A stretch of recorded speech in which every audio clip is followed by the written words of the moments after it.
I am Brad Keelor. He is Vaughan Griffiths. Coming up next on Director's Cut, you're going to find out some differences or maybe compare and contrast Berkeley and Manchester.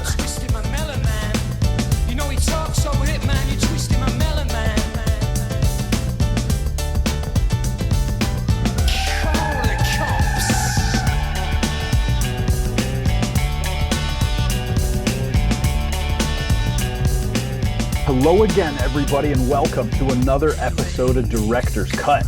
My name is Brad Keelor. I'm the director of the Geo-Institute, and that is why we call this show Director's Cut. Every single week, except a few in the summer and 1 week at the holidays, I talk to a different Geo-Institute member. I ask them 10 questions. Some of their answers are personal, some are professional, but all of them are fun every single week. I am amazed that we continue to deliver 100% fun.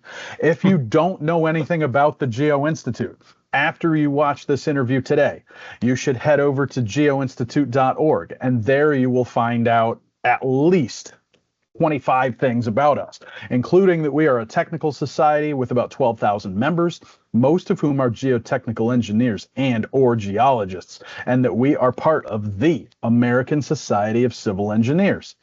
And if you like what you see today, and as always, I personally guarantee that you will, viewers, you should click like, subscribe, and get notifications, and we will let you know, like it's our job, every time we post something to the YouTube channel.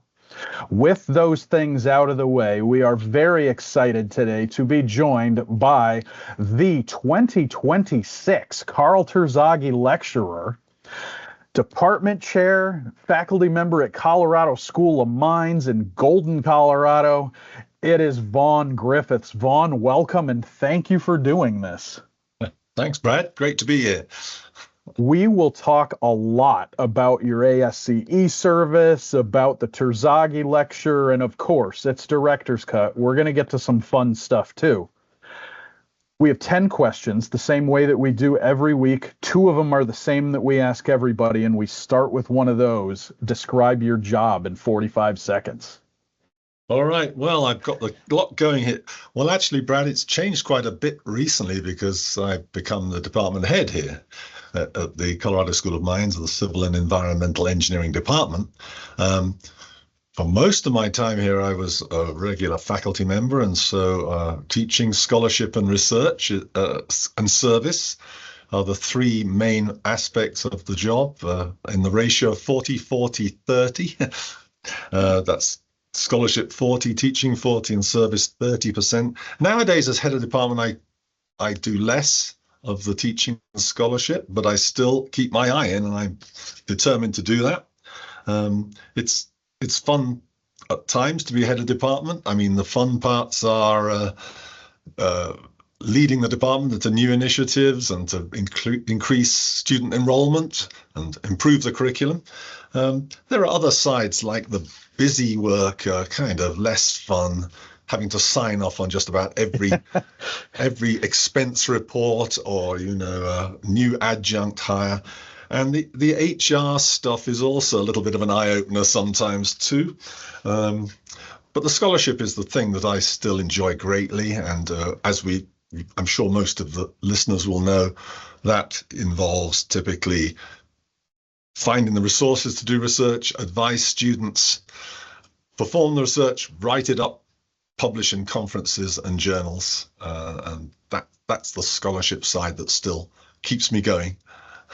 So that 30% for service, that's pretty high. I mean, usually when you hear people break it down, you get a 10, sometimes you get a 20.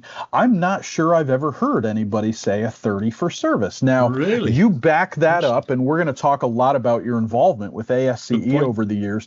But what do you think? I feel like that's got to be kind of freeing in a way that you can go out and pursue this stuff. I mean, how does that manifest itself for you? And we'll talk about ASCE later. So is there any non-ASCE thing you want to work in? You're talking about the 30%. At one moment, I thought I had made a horrible mistake and they didn't add up to 100 or something. But 40, 40, 30, right?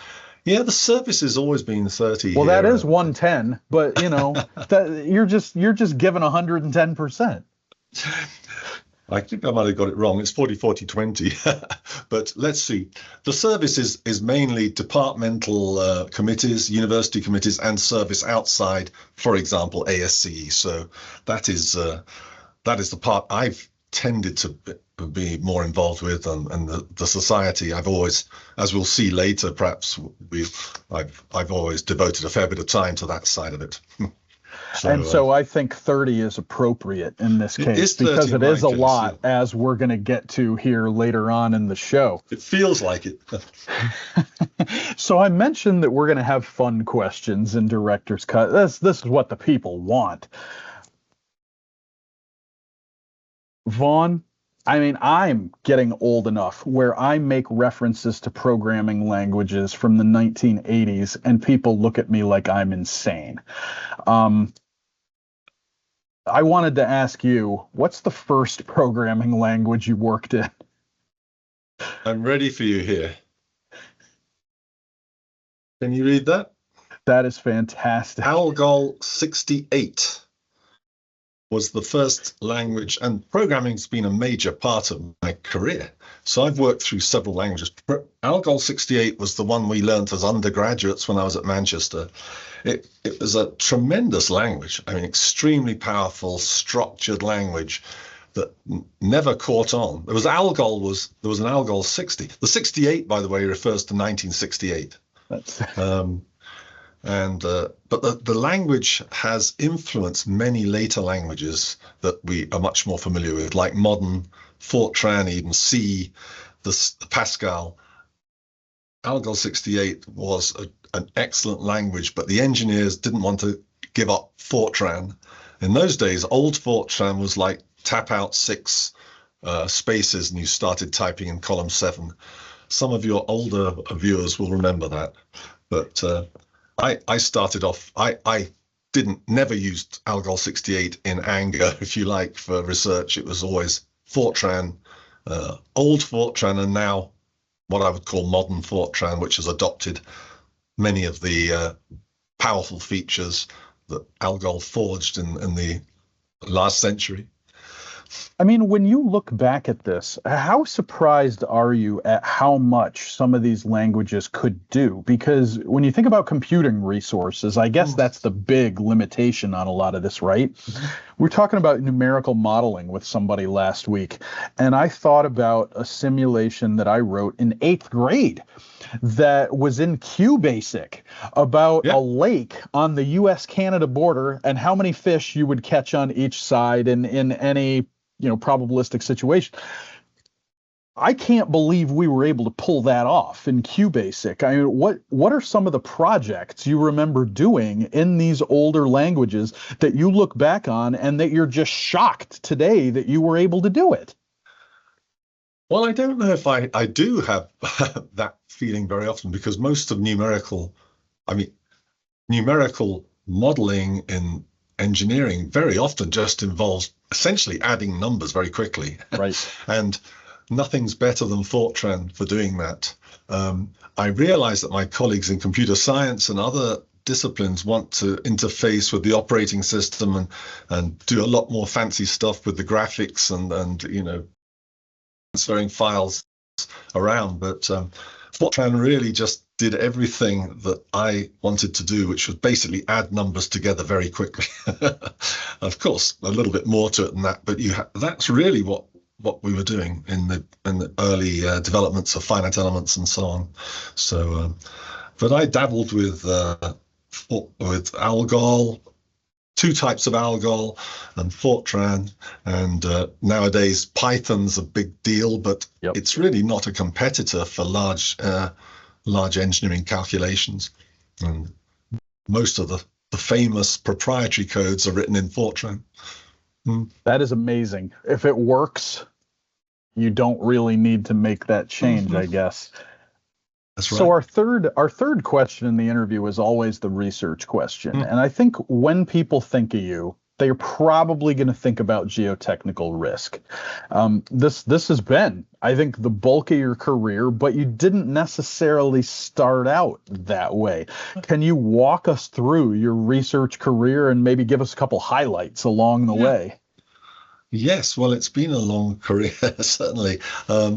I After I got my master's at Berkeley, I came back to work. We can talk about Berkeley as well later, but I ended up after some time in industry, I came back to Manchester University as a lecturer, which is a sort of like an assistant professor, where I came under the wing of Ian Smith, who was my PhD advisor and a real finite element pioneer in geotechnical engineering.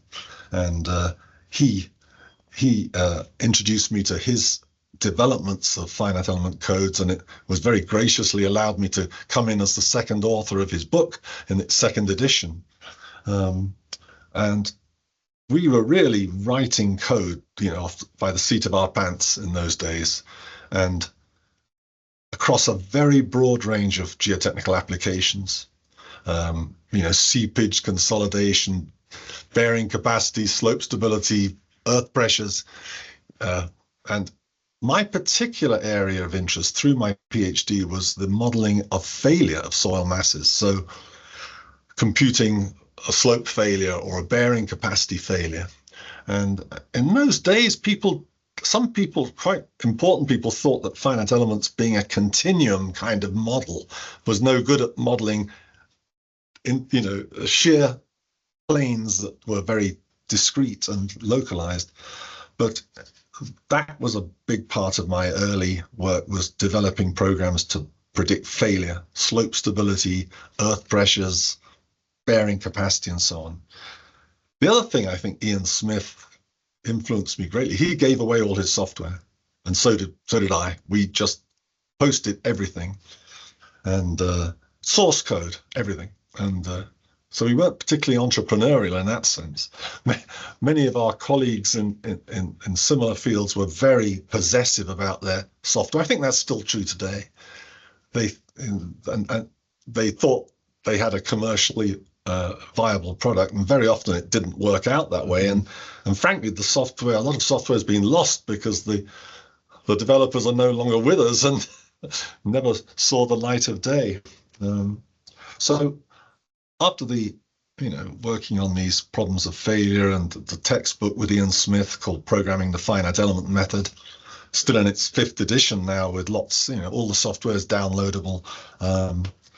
My next sort of change really was when I went to Princeton. I was on sabbatical from Manchester University, and I ran into Gordon Fenton, who's now a professor at Dalhousie University in Nova Scotia, Canada.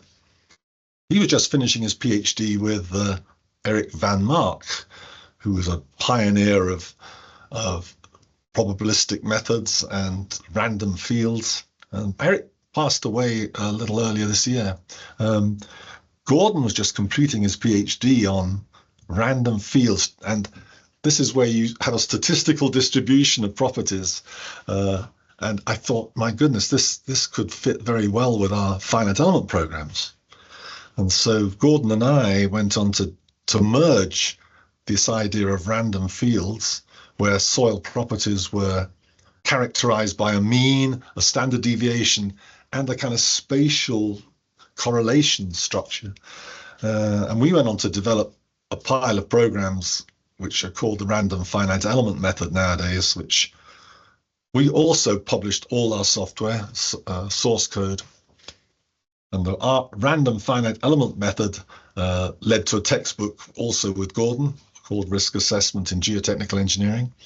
And I guess the random finite element method now has become something of an industry. There are people using it all over the world. Bibliography is, huge and growing rapidly.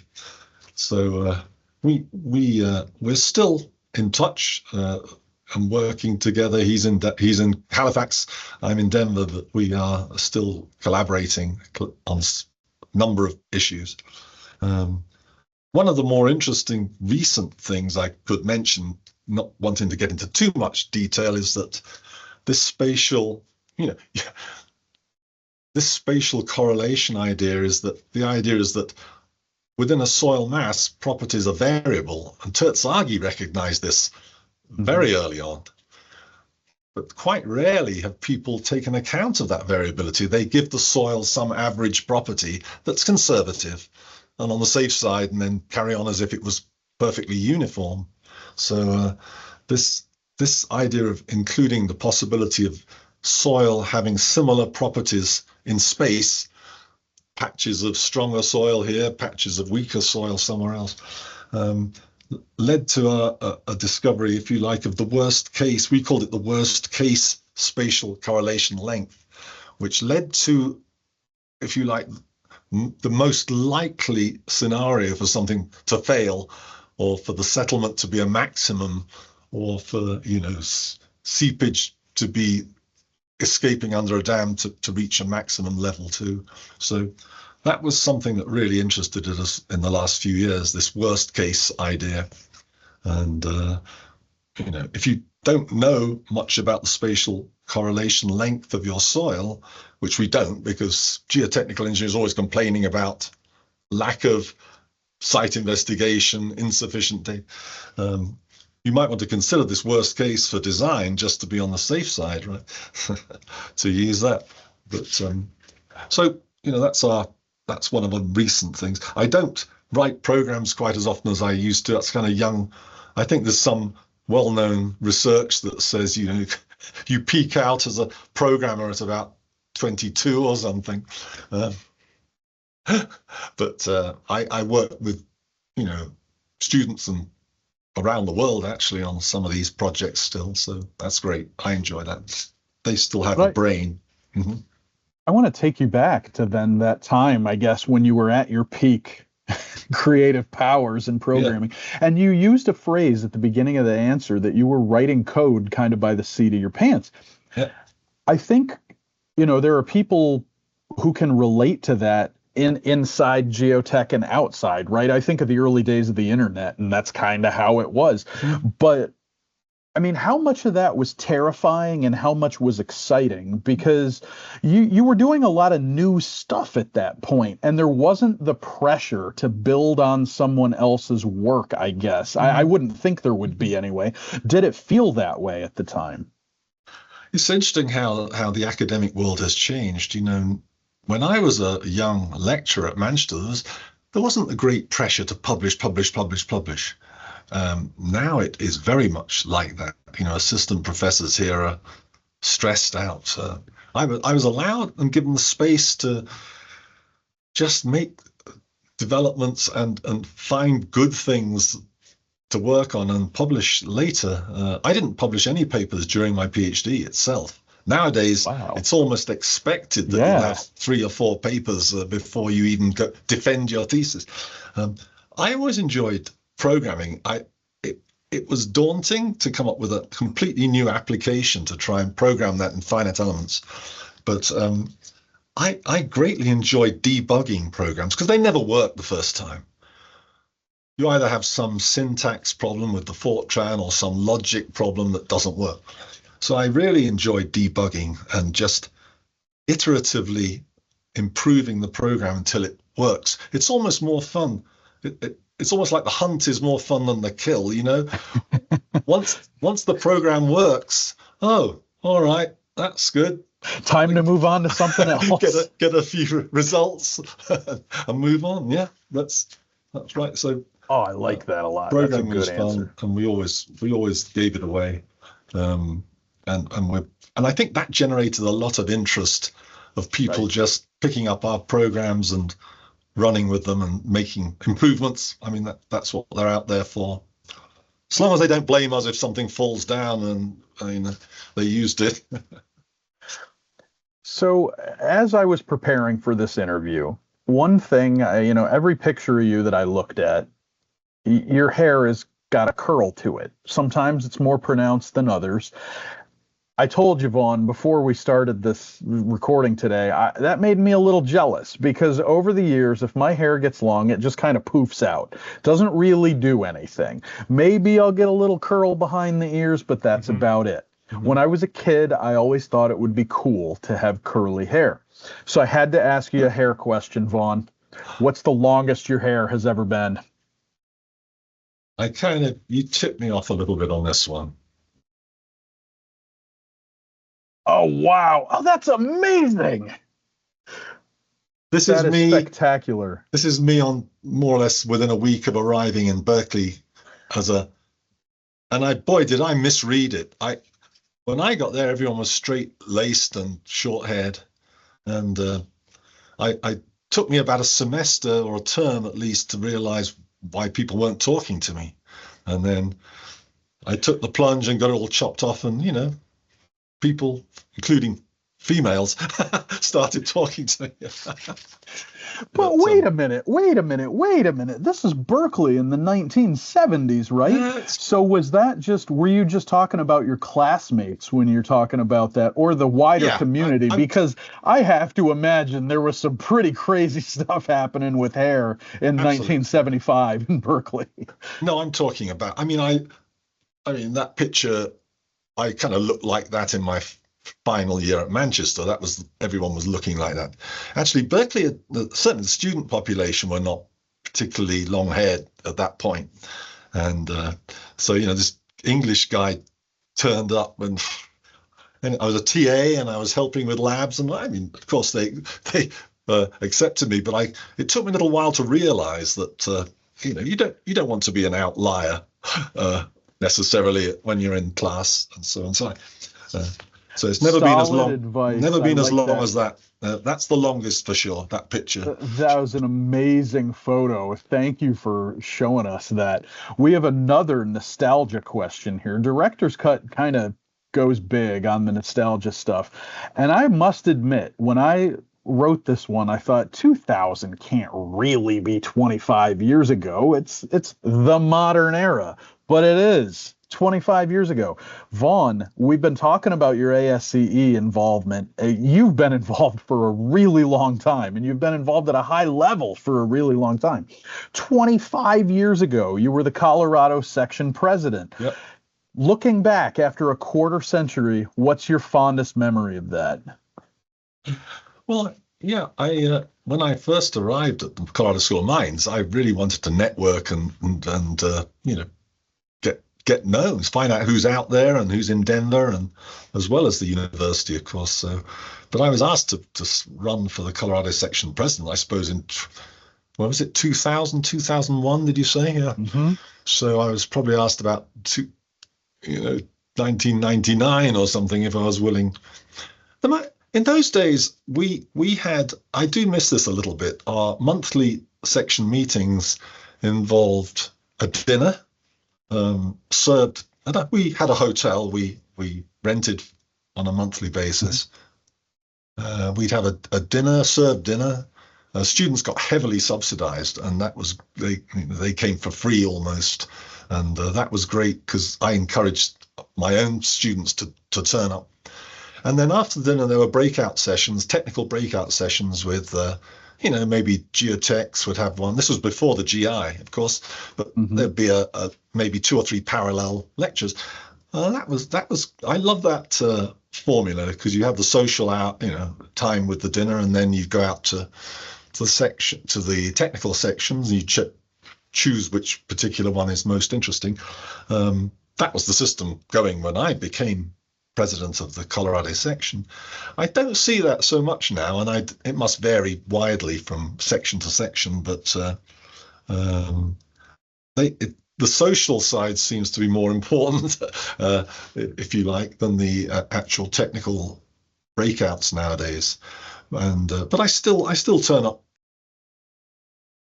Was the main section of the like easily the most membership. There's been a reorganization now. I think Denver is now a branch, just to have a sort of a more sort of fairer system. So the Colorado section is pretty much, I think, like administrative, and then you have the Denver branch, the Southern Colorado branch. We started the Southern Colorado branch. I kick-started it when I was there, and I think they're still going strong. There's even a Southwest branch in Durango, I think, nowadays as well. So, yeah. So now that was not the end of your ASCE involvement, but it also wasn't the beginning. You didn't get dropped out of a plane and just run for Colorado section president. So now we have to go back even further and ask the other question we ask everybody when they come on the show. How did you first get involved in ASCE and then GI? Well, when I returned after Berkeley, I got a master's at Berkeley. I was invited to stay for a PhD, but at exactly the same time, I was offered a job this was a couple of years later, actually, than I was offered the job at Manchester at the same time as I was offered the PhD with funding with Jim Mitchell, which was a pivotal moment, you could say. I took the Manchester job because it was a real job, and they said I could do my PhD at the same time, which is exactly what happened. I was greatly influenced by Berkeley and the American scene. I wanted to keep in touch with the profession in US and UK. So I soon joined the ASCE, even though I was in Manchester. I also joined the ICE, of course, the British version. And I had to pay two annual subscriptions for years, which broke my heart a bit. So I was always a member of ASCE and enjoyed the publications that came with that. And so when I came back to Colorado School of Mines, then I just picked it up again and turned up to the section meetings in Denver. But once you're sort of in the system, as you noted, it's kind of hard. You seem to be once they reorganized ASCE into regions 1 through 9, is it? And there's an international, I can't remember. Denver found themselves in Region 7, which is basically Colorado and looking east. It's very, very Midwestern, really, Region 7. But I said, we need governors now with this new region. So somehow, next thing, I found myself as a governor of Region 7, and we'd have annual meetings going as far as St. Louis to the east, and Colorado and Wyoming. It was a big area, although the membership was relatively low compared with some of the other regions.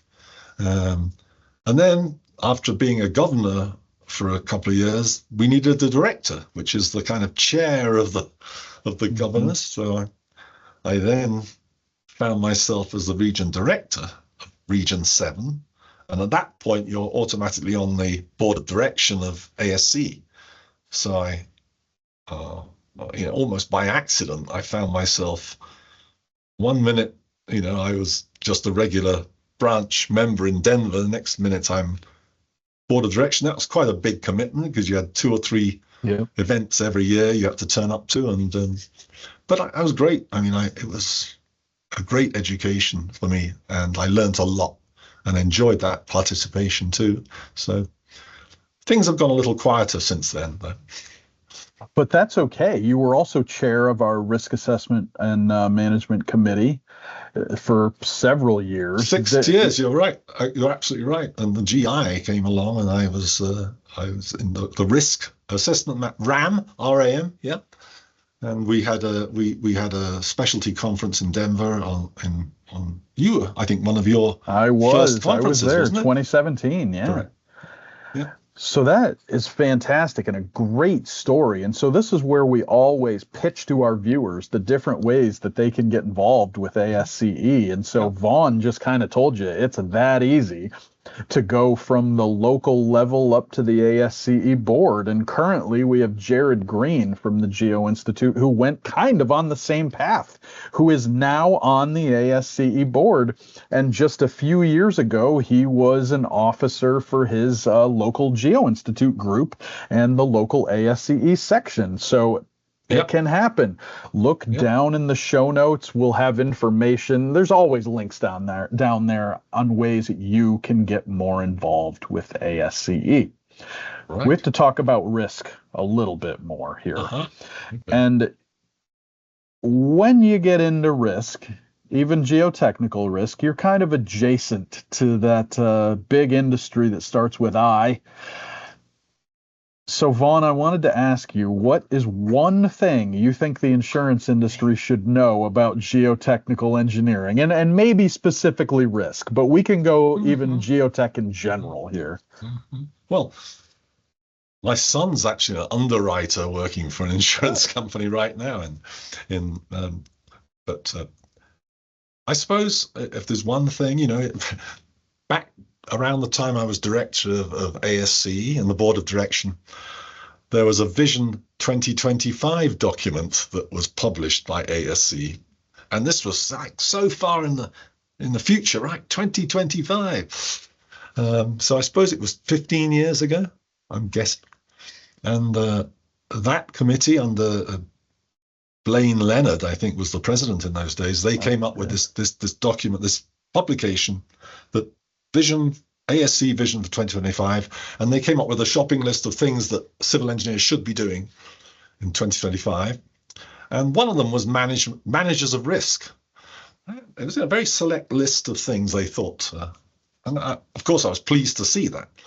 Now I don't know if that's fully, no doubt they're going to have some meetings to decide to what extent the vision was met on the several categories, but undoubtedly risk, I'm not answering your question quite yet, but risk has grown in popularity, if that's the word, in geotechnical engineering, as evidenced by specialty conferences, journals, courses, short courses, which I've taught numerous short courses on risk assessment in geotechnical engineering with the acronym RAGE, R-A-G-E.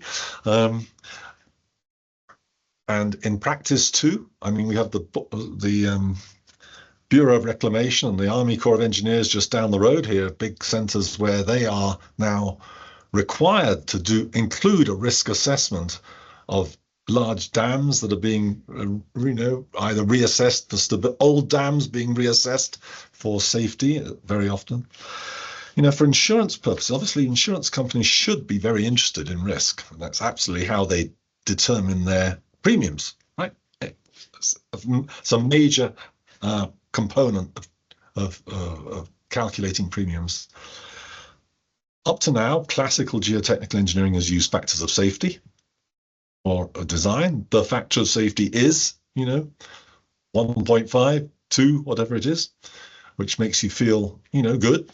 It's on the safe factor of safety. But a factor of safety has no notion of variability of properties. It's just a single number that's been chosen for conservatively, probably. So my one hope for the profession in my world, and also for insurance companies, they should want this, is for us to move gradually away from the factor of safety approach towards a probabilistic way of describing a design. So instead of saying the factor of safety is, let's say, 1.5, you might say the probability of failure of this slope is 1 in 10,000, or you'd have an estimate based on probabilistic approaches which take account of the fact that the soil and rock that we're dealing with are among the most variable of all engineering materials. And Terzaghi wrote about this back in 1948, about how the properties of soil vary from point to point. And it's true. So, there's an LRFD trend as well, load and resistance factor design, which is certainly a step in the right direction, I think. But it's kind of hard to me, it's a little bit half-hearted. You've now, instead of one factor of safety, you've got a factor of safety on loads, and you've got a factor of safety on resistances, and you're managing the sources of risk a little bit more carefully. The things you know the least about, you factor more heavily, and the things you know the most about, you don't need to factor so much. But I hope there's going to be more of a trend towards a full-blown probabilistic approach to design. So you answered one of my follow-up questions right away, because I was going to ask, what do we need to do to get there? I guess I'm going to change and go a little bit of a different direction then. How do we get the insurance companies to break away from their proprietary modeling and be more open to use things that come from I guess in this case, the academic community. How do we get there? And then the second part of that is, how do we make it a two-way street? Because it shouldn't be the academic community developing this stuff and then it just goes into a black box for somebody to use for their own proprietary purposes, and there's no give and take. What's your prescription for this? Wow, that's a heck of a good question. I did go to a conference, and this is maybe even more than 25 years ago, but it was a conference where geotechnical academics working in risk and insurance representatives were at the same conference. This was in Austria a while ago. And there's an attempt to educate both sides of that argument about each other's priorities. Now I think increasingly, as I said, big agencies, federal agencies, are now using these tools, and I think the more that happens, the more it's going to accelerate the appreciation of this. NGI, Norwegian Geotechnical Institute, it's a research organization, but also does a lot of practice. They are heavily into the risk approach to offshore, structures in particular. So I believe it's happening, but not quite at the rate that the vision of 2025 perhaps hoped.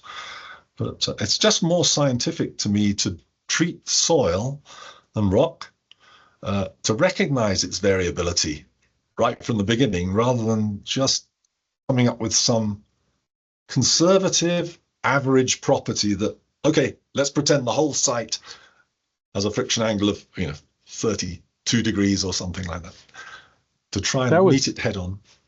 That was a great answer. And I have to tell you, if you go down in the first floor storeroom in the ASCE building where I am right now, you will find stacks of copies of Vision 2025. I have come across this, and you're right, it was written 2009, 2010. I have looked at it a couple times just as we hurtled toward this date, just to see how accurate it is. It's like any forward-looking document. Sure. Some things it hit, some things it didn't. But that is the first Vision 2025 reference I've heard in a long time. So I like that a lot. We have 3 questions left, and we have to ask you, this is the one we teased at the beginning. We got to compare and contrast Berkeley and Manchester a little bit. You went to Manchester for undergrad, Berkeley for your master's, back to Manchester after you worked for a few years for your PhD. So you spent a lot of time in both places. Other than the length of the grad student's hair in the mid-70s, what are the biggest differences, or what were the biggest differences between Berkeley and Manchester? Yeah. Well, obviously the weather's a lot better in Manchester. Everyone knows that. I mean, that's the easy one. After Berkeley, I just to fill in a little gap there. After Berkeley, I came back to London and worked for Dames and Moore, which was a large multinational company. Quite a few of your viewers will have heard of them. They were eventually swallowed up, and I can't remember who bought who, but a bunch of mergers, and Dames and Moore were very big in those days. And the office I worked at after Berkeley is right next to my home in London, on the west and southwest London, Richmond. And I thought, this is great. I've got a job right near home.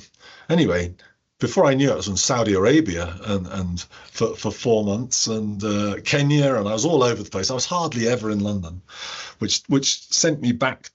Well, there was an opportunity for a lecturing job at Manchester, and I applied for it and got it. So I had this little bit of a dilemma as whether to return to Berkeley, which was an option for me at that time, or have as a PhD student at Berkeley, or become a sort of have a real job, as I call it, as a lecturer in Manchester, and I could do my PhD at the same time. So after a while at Dames and Moore, I returned to academia. But coming back to the differences between Manchester and Berkeley, as a student, certainly, I was an undergraduate at Manchester, where you're getting all sorts of topics thrown at you: structures, fluids, soils, surveying, you name it. And then next minute, I'm in Berkeley doing a master's in geotechnical engineering. And all of a sudden, I could just almost absorb some of the things that I had thrown at me at Manchester, but I hadn't really sunk in somehow. To have the focus of geotechnical engineering at Berkeley, lots of things started to make sense. And by the way, I was encouraged to go back to Berkeley by Ian Smith, who I mentioned at the beginning, who himself did a master's at Berkeley, was a contemporary of Mike Duncan. I became very friendly with him. I'm sure that didn't hurt my application when I decided to go there. But the teaching at Berkeley was incredibly good in those days. Harry Seed is a name you may have heard of. He was absolutely an incredible teacher. And how often do you get to the end of a an hour or an hour and 10-minute lecture and wish it hadn't finished? You know, it was an incredible teacher. Harry Seed was a legend in just about everything he tried. And if he was out of town, which wasn't terribly often, but he'd send in Mike Duncan as the substitute, who himself is a master teacher. So I think that was the part that really stuck in. I mean, the teaching at Manchester's a top quality place in UK for engineering, but I was lucky to be in Berkeley in its heyday with Seed, Duncan, Leismer, Brecky, Goodman. All those were, flat out in those days at Berkeley, and it had a huge influence on me. And in fact, the reason I'm back in the United States now is because I got that US bug in my head when I came back from Berkeley, and I joined the ASCE, as I mentioned. Even though I was in UK, I always had it in mind that I might move back. And my wife at the time had relatives in North America and so on. It was something she supported, and we eventually found I applied for a job at the Colorado School of Mines, and I've been here for 31 years now. So. That is great. A good answer there, and some legends. We had so many legends have been mentioned in this episode. That is fantastic. Thanks for running through that for us. One of the things, I always try to think of new questions to ask, and I don't understand how I've never asked this. I mentioned to you earlier, this is episode 238 of Director's Cut, and I'm still coming up with new stuff. One of the most amazing things I think about being a faculty member is getting to interact with the students. I see things from a different viewpoint. Always that energy coming in, and so many different aspects to it that make it a great job. I wanted to ask you, what's the most touching thing a student has ever said to you? This was one of the hardest questions, trying to take it very literally. I didn't say they'd be easy. Yeah. By the way, just before I answer that question, I should mention that the opportunity I had back at Berkeley which I didn't take in the end, was with another legend, Jim Mitchell, who was also in that incredible team in those days. The most touching thing, I don't know if it's touching is quite the right word, but gratifying might be good. I suppose I've taught undergraduates in a big section of foundations or soil mechanics, something like that. You might have 50 students in the class. You don't get to know them particularly well. You mechanize the faces and some of the names, but occasionally students in those undergraduate classes have come to me and said, I want to be your advisee for grad school.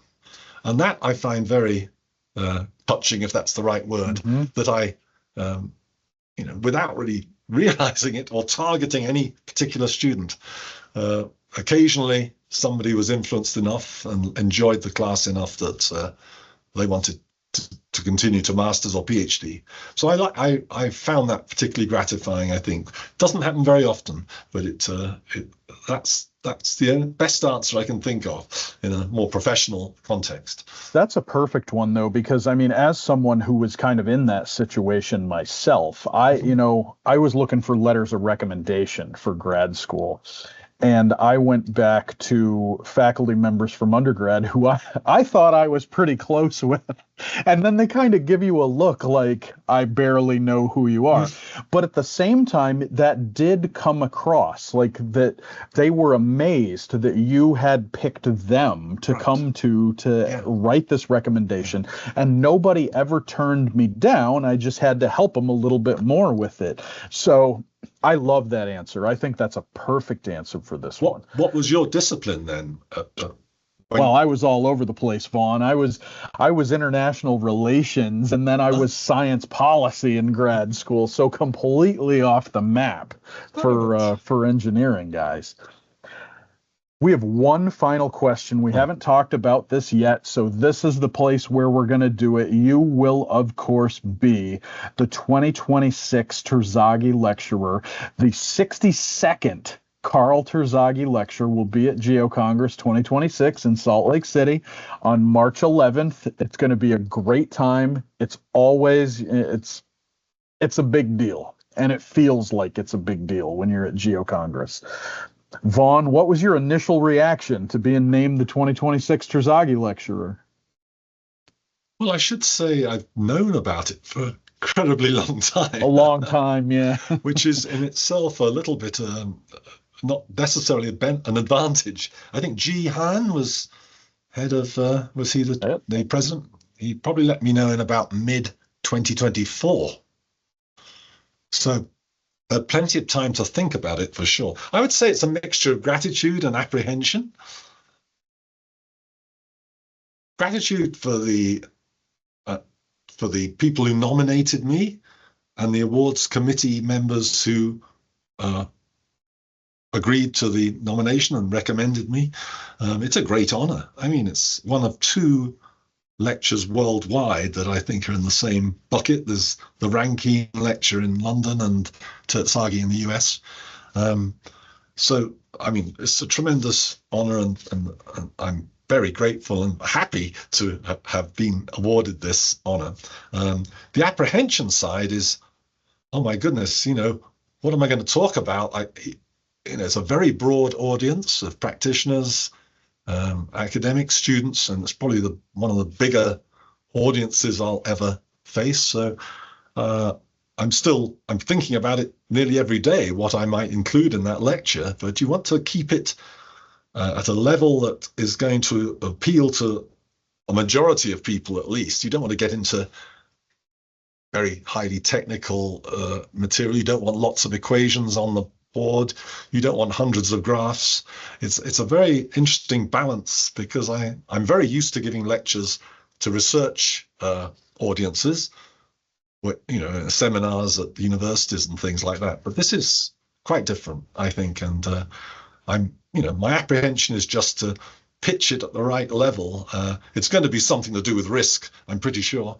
But I suppose at some point you're going to want me to give you a title or something like that. Yeah, I mean, it helps with the marketing.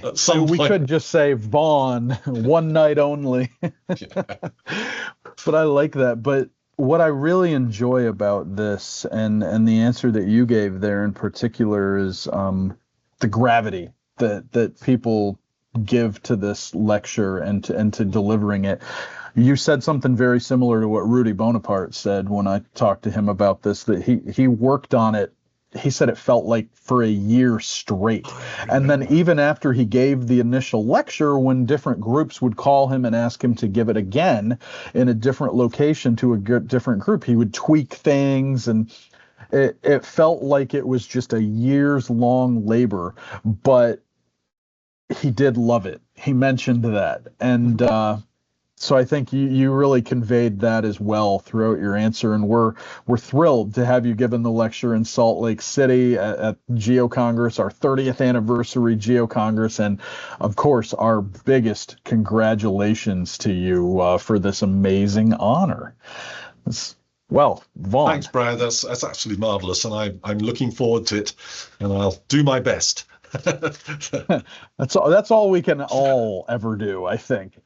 You made it through all 10 questions. You made it through the follow-up questions. This was a fantastic interview. I feel like everybody out there learned a lot about you. You can come up to Vaughan at Geo-Congress in Salt Lake and maybe ask him some of your own follow-up questions if you're into that. For our viewers, If you liked what you saw today, and you probably did because you're here at the end, again, click like, subscribe, get notifications, and yes, we will definitely, I guarantee it, let you know every time we post something to the YouTube channel. Vaughan, thank you so much for doing this, and thanks for all the insight today. Thanks, Brad. And I'll see you in Salt Lake, if not before. And for all of our viewers, we will see you next week with another brand new episode of Director's Cut.